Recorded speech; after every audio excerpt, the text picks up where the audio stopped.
My team are dealing with this daily, day in, day out. No business is safe from this problem. I think the way you start, well, you need to do a stock take. You need to do a little bit of a reconciliation on how many platforms you are using. And how do you do that though? And so is it talk to the team or? The only way that you can really do that is start with literally noting down the tools that you are using, the applications that you're using, because I know that we are talking quite broadly here around documents really, but let's not shy away from the fact that there's a lot of other data types out there, and we have finance systems and HR systems, etc., and task management systems. Ideally, you want to consolidate as many of these as possible, but in some instances, it's not possible. So the first thing you want to do is kind of like a table of contents. You need to write that list. Then you pick a tool.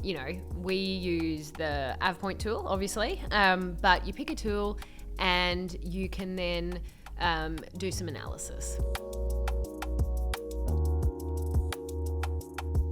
When you've got that inventory, is what we need to think about is what's in there. So then we want to do like a little bit of a deeper dive into that kind of stuff, because not everything needs to come in and not everything's appropriate. Mm-hmm. So one of the industries that we see a lot with is organizations who have like a lot of large multimedia files or CAD drawings or things like that.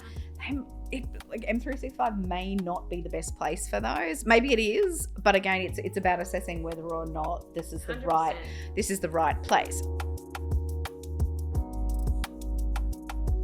That's such a good point, and I don't think people have put enough emphasis on that.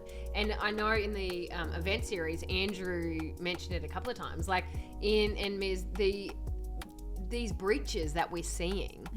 A lot of that data actually shouldn't have even been there. Yeah. It was from old acquisitions and stuff that was like 18 years old and so it's not just about I'm scared to press delete. You should be more scared to keep it, to be honest. Absolutely. It's more risky to hold on to it than not. Yeah. So for example, I know we referenced this in the first episode. Go back and rewatch. It was definitely a great one. But I mentioned that I got caught up in like 3 of the 4 major breaches. One of them was the Optus breach. Except that I've been an Optus customer since 2003. But I still happened to get caught up in that one because they hadn't got rid of any of my information.